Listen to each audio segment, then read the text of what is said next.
Today, the United States Senate voted to repeal the military policy Don't Ask, Don't Tell. Openly homosexual men and women will now be able to serve in the United States military. I have my views on gay marriage. I support the uphold of traditional marriage, though I support rights for same-sex couples as well. My reasoning is that I believe that marriage is between a man and a woman. But just because of that belief does not mean we should discriminate against those who are different. Now, all of us have our personal views on homosexuality and on gay marriage. But I don't believe that the federal government should be discriminating against gay people who want to serve in the military. We are fighting a dangerous war against an enemy without borders, an enemy that hates everything we stand for. And we must take the high road in this world. And I believe that the repeal of Don't Ask, Don't Tell is a good day for America because we are taking the high road, as we always do. We always take the high road, and this just helps us go even higher.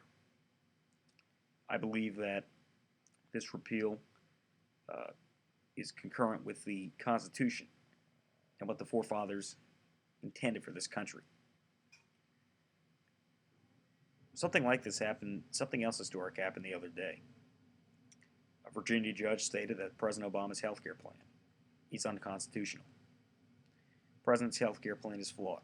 It cuts Medicare, it raises taxes, increases our deficit, and the plan that is put in place gives a taxpayer-funded monopoly to the health insurance companies, which will now make an even bigger profit by increasing premiums.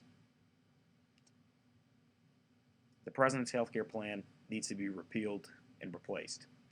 There's no doubt about it that many Americans are suffering because of the high cost of health care. But the answer is not to cut Medicare and make health care premiums higher. It's to help people afford health care. I believe this is a big issue. I believe that if we don't do something, the deficit will get even larger. But I also believe the President's plan was flawed since the beginning. Luckily, the American people spoke up loud enough that the public option was repealed. But with the cuts in Medicare, the higher taxes, and the individual mandates, Americans did speak up, but that doesn't mean Congress listened. I'm glad that this judge ruled this unconstitutional. Many say that this is bad for 2012 presidential hopeful Mitt Romney. But we must recognize that Governor Romney's plan was a state proposal, not a national plan, and it did not break our promise to seniors. The Romney plan was not perfect. It had its good parts and its bad parts, just like anything else in this world. The Romney plan was within the Constitution of this country because it was part of a state bill, not a national bill. I don't think that this hurts Mitt Romney's credibility going forward. Whether it hurts him with the voters, I'm not sure. Another thing that I would have liked to have commented on earlier but never got to is something that happened that I believe was one of the great moments in the history of the world, which happened 7 years and 5 days ago from this point in time. And I'd like to share that with you by beginning to put on a sound clip from that day and then react to it. Good afternoon. Yesterday, December the 13th, at around 8:30 p.m. Baghdad time, United States military forces captured Saddam Hussein alive.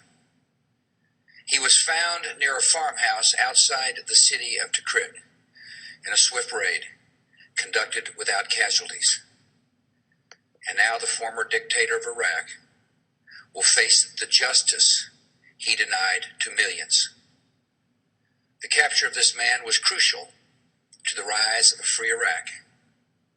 It marks the end of the road for him and for all who bullied and killed in his name. For the Ba'athist holdouts largely responsible for the current violence, there will be no return to the corrupt power and privilege they once held. For the vast majority of Iraqi citizens who wish to live as free men and women, this event brings further assurance that the torture chambers and the secret police are gone forever. No matter if you supported the war or not, it was a great moment in our nation's and world history. Saddam Hussein murdered millions of people. Others in Iraq were not free until the day our brave men and women serving our country in uniform captured Saddam Hussein. And after President Bush liberated the people of Iraq, many now question whether or not we should have gone into Iraq. But I ask those who question to put aside the politics and recognize that Saddam Hussein was an evil man, and that the history made 7 years and 5 days ago was great for the world and for Iraq. We could argue the merit of going in, but we cannot argue that the capture of Saddam Hussein was a good thing and the world is better off without him.